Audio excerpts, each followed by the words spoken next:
না, আমার কাছে গতকালকে ইশরাক ভাইয়ের বক্তব্য শুনে মনে হয়েছে তিনি একেবারেই তার জায়গা থেকে একদম আবেগের বশবর্তী হয়ে এই বক্তব্য দিয়েছেন। আমি পলিটিক্যাল ম্যাচিউরিটির কোনো কিছুই তার বক্তব্যের মধ্যে আসলে দেখিনি। তো আমরা প্রত্যাশা করি যে আমরা এর আগের যে ইশরাক ভাইকে দেখেছি ফ্যাসিস্ট বিরোধী লড়াইয়ে, ওই ইশরাক হোসেনের ভূমিকায় তিনি যাবেন।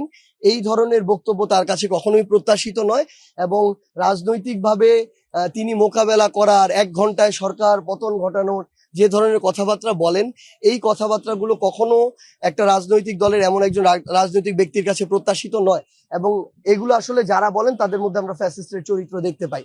সো আমরা স্পষ্ট করে বলি, কেউ যদি এইরকম ধরনের অনাকাঙ্ক্ষিত কথাবার্তা বলেন তাহলে আমরা আমাদের জায়গা থেকে আমাদের সর্বোচ্চটুকু দিয়ে চেষ্টা করব যে কোনো ধরনের অপচেষ্টাকে আমাদের জায়গা থেকে প্রতিহত করার।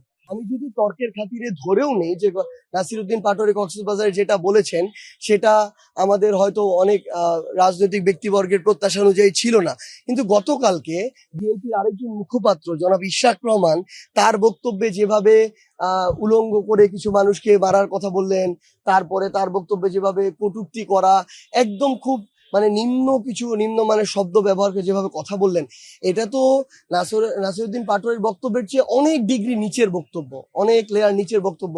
তো আমরা যদি কারো কাছে ভালো প্রত্যাশা করি, আমার তো তার চেয়ে ভালো করতে হবে, কিন্তু আমরা যদি তার চেয়ে খারাপ করে ভালো প্রত্যাশা করি তাহলে তো ভালো হবে না।